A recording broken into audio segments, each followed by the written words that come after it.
ఓం శ్రీ మహాగణాధిపతయే నమః. సరస్వత్యై నమః. శ్రీ గురుభ్యో నమః. హరి ఓం. పవిత్రమైనటువంటిది భారతదేశం. మాతృభూమి, పితృభూమి, ధర్మభూమి, వేదభూమి. విశాలమైన గంగ, యమున, నర్మదా, సరస్వతి, బ్రహ్మపుత్ర, కృష్ణ, సింధు, తాపతి, ఇరావతి. అంతేకాక శ్రీశైల, మధుర, వారణాసి, కాళహస్తి క్షేత్రములు. వీటిలో అద్భుతమైనటువంటిది అనేకమైనటువంటి నదులు ఉన్న నర్మదా నది 2024 మే 1వ తారీఖు నుంచి ఈ నర్మదా నదికి పుష్కరములు ప్రారంభమవుతాయి. బృహస్పతి గురుడు ఒక్కొక్క రాశిలో సంచరించేటువంటి సమయమునందు ఆయా నదులకు కలుగుతాయి. అసలు పుష్కరములు అంటే ఏమిటి? ఒక్కొక్క నదికి పుష్కరములు అంటారు కదా. పుష్కరములు అంటే ఏమిటి? పుష్కరములు అంటే ఒక పవిత్రమైనటువంటి జలములు అని అర్థం. అన్ని జలములు పవిత్రమే కదా. ఆ రోజులో దేనికని అంటే ఒకానొక సమయమున పుష్కరుడు అని పేరు కలిగినటువంటి ఒక ఋషీశ్వరుడు తపస్సు చేశాడు. బ్రహ్మదేవుడు ప్రత్యక్షమైనాడు. తన యొక్క దివ్య తేజస్సు ఈ లోకమంతా ప్రసరించాలని వేడుకుంటే ఆ బ్రహ్మదేవుడు అతనిని జలస్వరూపంగా మార్చి తన కమండలంలో భద్రపరుచుకున్నాడు. ఆ దివ్యమైనటువంటి జలస్వరూపంగా పుష్కర జలమును, పుష్కరుడు పేరు కలిగినటువంటి ఆ ఋషీశ్వరుని జలముగా మార్చి ఆ పుష్కర జలములను బ్రహ్మదేవుడు తన కమండలంలో దాచుకున్నాడు. ఇలా కాలము దొల్లుతూ ఉండగా ఒకానొక సమయమున ఇంద్రుడు, గౌతముని యొక్క భార్య పేరు అహల్య. అహల్య యొక్క అందాన్ని చూచి మోహితుడైనటువంటి ఇంద్రుడు ఒకనాటి రేయి వేకువ జామున ఆశ్రమమున ముని లేని సమయమున గౌతమ ముని రూపు దాల్చి ఇంద్రుడు ఆశ్రమమున ప్రవేశించినాడు. నదిలో స్నానము ముగించుకొని గౌతముడే తెంచు వేళాయనని భయపడి ఇంద్రుడు పోజూచె గాని గుమ్మములోనే ఎదురాయే మౌని. దుర్బుద్ధికి పాల్పడకుండా ఉండడానికి గౌతముడు ఇంద్రుని శపించాడు. అతని శరీరమంతా యోనులుగా మారిపోవాలి, దుర్వాసన భూయిష్టమైపోవాలి, నీ అంగములూడి పడుగాక అని శపించాడు. ఎప్పుడైతే అలా శపించాడో విలవిలలాడినటువంటి దేవేంద్రుడు అనేక రకములా బాధపడి బ్రహ్మదేవుని గురించి ప్రార్థించి తపస్సు చేశాడు. ఇంద్రుడు ఈ శాప విమోచనం ఎలాగాని చేసినటువంటి తప్పుకు అనుభవించవలసిందేనని, అయినప్పటికీ ఎలా కరుణించు స్వామి అనగానే అతని యొక్క భయంకరమైనటువంటి ఆ దేహమంతా ఈ దుర్వాసన భూయిష్టమైనటువంటిది రోగగ్రస్తమైన ఆ దేహాన్ని అప్పుడు బ్రహ్మదేవుడు తన బంధించినటువంటి పుష్కర జలం ఎప్పుడైతే అలా ఇంద్రుడి మీద చల్లాడో ఇంద్రుడు సౌందర్య రాశి అయినాడు. సమస్త పాపములు తొలగించుకున్నాడు. జ్ఞానం కలిగిన వాడైనాడు, బుద్ధిమంతుడైనాడు, తను చేసినటువంటి తప్పును తెలుసుకున్నాడు, సౌందర్యవంతుడైనాడు, దేవలోకమును పరిపాలించాడు, ఐశ్వర్యవంతుడైనాడు. ఆనాటి నుంచి పుష్కర జలం ఎంత పవిత్రమైనదో లోకానికి అర్థమైంది. అది పవిత్ర జలమే లోకానికి అర్థమైంది. పుష్కర జలములందు బృహస్పతి ఈ జలమును నాకు ఇవ్వు అని అడిగాడు. బృహస్పతి అప్పుడు ఆయన కోరగా ఆయన ఇవ్వలేదు. కానీ నీవు ఏ ఏ సమయమునందు ఏ రాశిలోనూ సంచరిస్తావో ఆయా రాశి యందు ఆ జలం పవిత్రమవుతుంది అని బ్రహ్మదేవుడు వరమిచ్చాడు. మేషరాశి యందు సంచరించినప్పుడు గంగానదికి పుష్కరములు కలుగుతాయి. పవిత్రమైనటువంటి నర్మదా నదికి మే 1వ తారీఖు నుంచి 12వ తారీఖు వరకు 12 రోజులు అద్భుతమైనటువంటి పుష్కరములు జరుగుతాయి. ఆ పుష్కర జలములందు ఆ నదుల యందు ఎవరైతే స్నానం చేస్తారో జన్మలు చేసినటువంటి మహాపాతకములు తొలగిపోతాయి. అంతేకాదు దివ్య తేజస్సుతో వెలుగొందుతారు.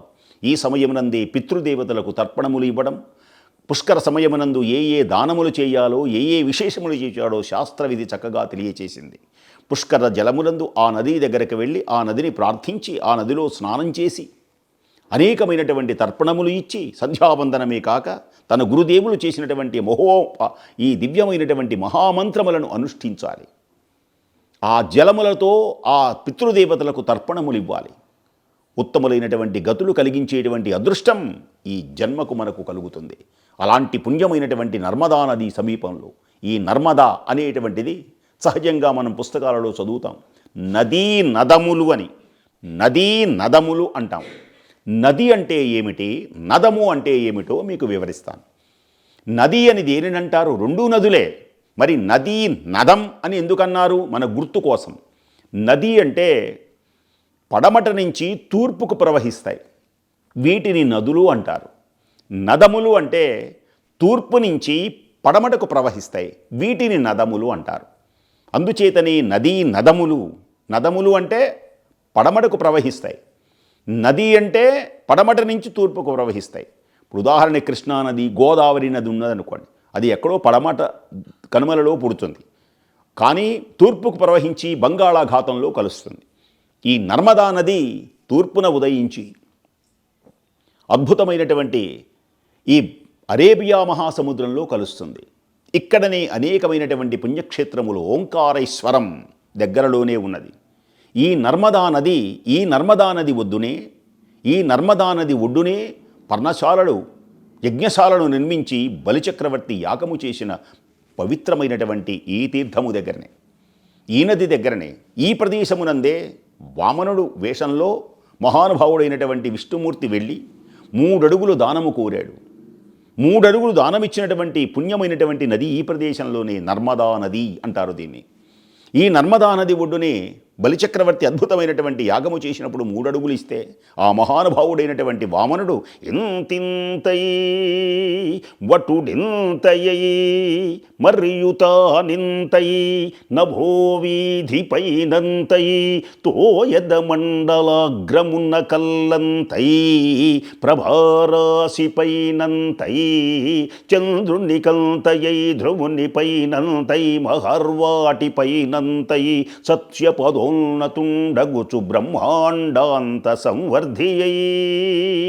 మహానుభావుడు అలా పెరిగినటువంటి పుణ్యప్రదేశం కూడా నర్మదా నది. ఇంకొక విశేషం ఏమిటి అంటే, ఈ నర్మదా నది యుగయుగాల చరిత్రలో మరువలేనటువంటి అద్భుతమైనటువంటి మహాకార్యాలు ఈ కాలచక్రమునందు ఆ నర్మదా నది చూసింది. ఈ నర్మదా నదిలోనే మనకు శంకర భగవత్పాదులు, అపరశంకరులుగా ఉదయించినటువంటి మహానుభావుడు శంకర భగవత్పాదుల వారు కేరళ రాష్ట్రంలో పుట్టి కన్నడ రాష్ట్రంలో శృంగేరి అనేటువంటి ప్రదేశమునందు ఆ మహానుభావుడు పీఠమును స్థాపించారు. దీనికి అనేకమైనటువంటి కథలు. ఆ మహానుభావునికి సన్యాసాశ్రమం స్వీకరించాడు బాల్యంలోనే. అమ్మ ఆర్యాంబ అనుమతి ఇచ్చింది. కాలినడకన బయలుదేరాడు. ఈ దివ్యమైనటువంటి ప్రదేశానికి వచ్చాడు. ఈ నర్మదా నదిని తన కమండలంలో బంధించాడు. ఆ సుందర దృశ్యం చూడొచ్చు. అక్కడనే గోవింద పాదాచార్యులు అని పేరు కలిగినటువంటి మహనీయుల దగ్గర శుశ్రూష చేసి దీక్ష పూని, సన్యాస దీక్ష పూనినటువంటి మహనీయమైనటువంటి దివ్య విశేషం శంకర భగవత్పాదుల వారి యొక్క గురువు గారి యొక్క మందిరం కూడా ఈ నర్మదా నది ఓంకారేశ్వర ప్రదేశమునందు మనకు దర్శనమిస్తుంది. అలాంటి పుణ్య దివ్యమైనటువంటి ప్రదేశం, అఖండ జ్ఞానసిద్ధిని కలిగించేటువంటిది నర్మదా నది. ఈ నర్మదా నది అమోఘమైనటువంటి శక్తిది. ఇంకొక విశేషం ఏమిటి అంటే, ఈ నర్మదా నదిలోనే బాణలింగములు అంటారు. మనకు శివాలయములలో ప్రతిష్ఠించేటువంటి ప్రతిష్ఠిత లింగములన్నీ ఇక్కడనే లభ్యమవుతాయి. ఎవరు కూడా ఉలిపెట్టి నున్నగా చెక్కరు. అది గొప్ప విశేషం. నున్నగా ఉంటాయి, అవి దూకుతూ ఉంటాయి. ఆ రాళ్ళు, ఆ శిలలు దూకుతూ ఉంటే హర హర హర హర మహాదేవ, హర హర హర హర మహాదేవ అనే శబ్దం వస్తుంది. ఆ శబ్దమును విని ఆ రాయిని తెచ్చుకుంటారు. ఆ రాయిలో నుంచి శివనామం వినపడుతుంది. అది గొప్ప విశేషం నర్మదా నదిలో. వీటిని బాణలింగములు అంటారు. మనకు సాలగ్రామములోనే ఉంటాయి. అవి గండకీ నదిలో మనకు లభ్యమవుతాయి. సాలగ్రామములు గండకీ నదిలో. అవి ఏమంటుంటాయి, ఆ సాలగ్రామాలు కూడా దొర్లుతూ ఆ నీళ్ళకి నారాయణ నారాయణ నారాయణ నారాయణ అని వినపడతాయి. అలా వినపడినటువంటి పవిత్రమైనటువంటి ఆ శిలలనే తీసుకొని వస్తారు. సాలగ్రాములు కొన్ని కోట్ల రూపాయల ఖరీదులో ఉంటాయి. రాళ్లకు పూజ చేస్తారు కదా, రాళ్లే అనుకోకని అవివేకంగా పడకండి. ఎవరో చెప్పారు కదా అని. అవి సాలగ్రామములు మహోన్నతమైనటువంటి విష్ణుస్వరూపములై ప్రకాశిస్తాయి. బాణలింగములు అంటారు. నర్మదా నదిలో ఉన్నటువంటివి బాణలింగములు. శివలింగముల యొక్క దివ్యమైనటువంటి ప్రతిష్టను ఉపయోగించేటువంటి ఈ పుణ్యమైనటువంటి లింగములు ఈ నదిలోనే మనకు లభ్యమవుతాయి. అలాంటి పుణ్య దివ్య మహోన్నతమైనటువంటి నర్మదా నది వైభవం ఎంత వర్ణించునా తనివి తీరదు. అలాంటి వాటికి చక్కగా స్నానం చేసి ఆ నర్మదా నదిలో చక్కగా ఆ ఈశ్వరుని యొక్క దివ్యమైనటువంటి అనుగ్రహాన్ని పొంది పితృదేవతలకు తర్పణములు ఇచ్చి, తల్లిదండ్రులు లేనటువంటి వారు పితృదేవతలకు తర్పణం ఇవ్వడం, తల్లిదండ్రులు ఉన్నటువంటి వారు ఏదో అనుష్ఠానం చేసుకోవడం, ఆ నర్మదా నదిలో స్నానం చేసినంత మాత్రం చేతని మానవుల యొక్క జన్మ జన్మల పాపములు తొలగిపోతాయి. అలాగే వివిధములైనటువంటి నదులకు కూడా పుష్కరములు వస్తాయి.